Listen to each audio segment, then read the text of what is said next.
berjudul Pancasila dalam konteks ketatanegaraan Republik Indonesia. Materi yang pertama yakni mengenai hukum dasar. Hukum dasar terbagi menjadi dua, hukum dasar tertulis dan hukum dasar tidak tertulis.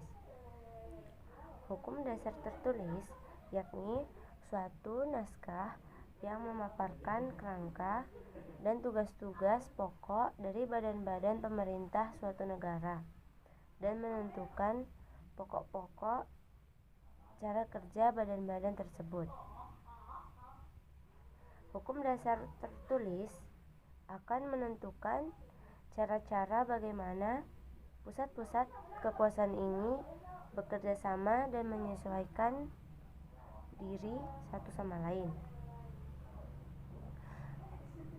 Dan hukum dasar tertulis dapat juga dipandang sebagai sekumpulan asas yang menetapkan bagaimana kekuasaan dibagi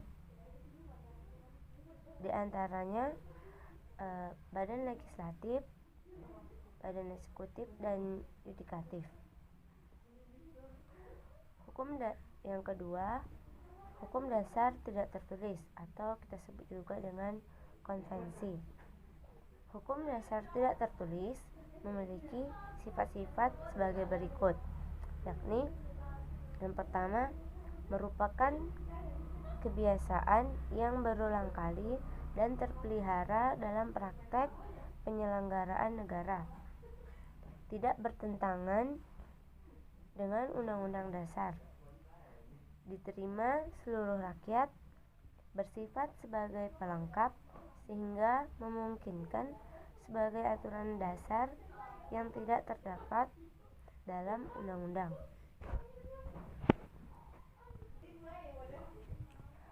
Konvensi terdapat pada praktek penyelenggaraan negara yang sudah menjadi hukum dasar tidak tertulis, seperti yang pertama pidato kenegaraan Republik Indonesia setiap tanggal 16 Agustus dalam sidang Dewan Perwakilan Rakyat.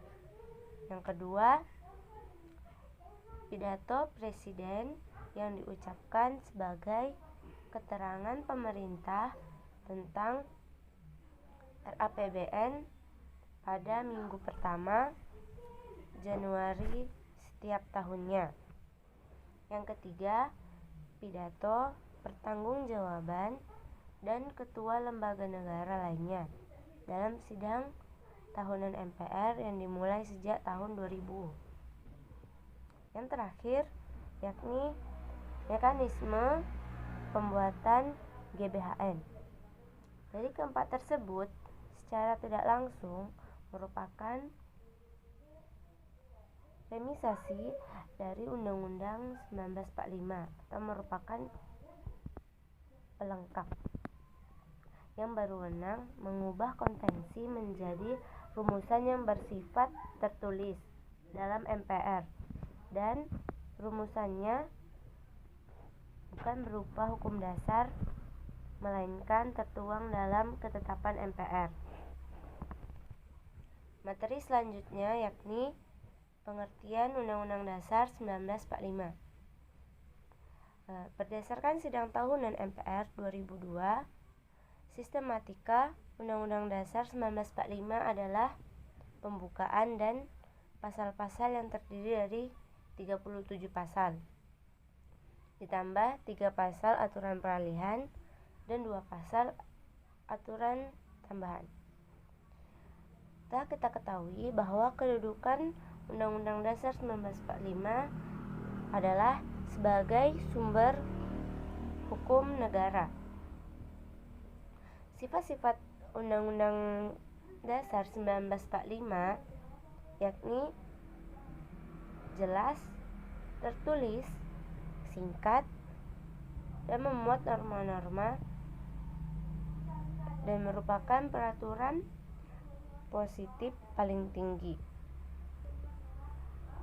Materi selanjutnya yakni mengenai sistem ketatanegaraan negara Republik Indonesia. Sistem ketatanegaraan Republik Indonesia memiliki 7 kunci. Yang pertama, negara Indonesia adalah negara yang berdasarkan hukum.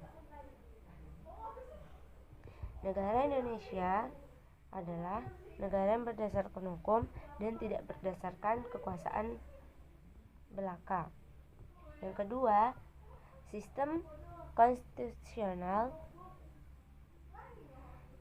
Pemerintahan Indonesia bersifat konstitusional, bukan absolut atau tidak terbatas. Dalam sistem ini, penggunaan kekuasaan secara sah oleh aparatur negara dibatasi secara formal berdasarkan Undang-Undang 1945. Yang ketiga, kekuasaan negara yang tertinggi di tangan rakyat.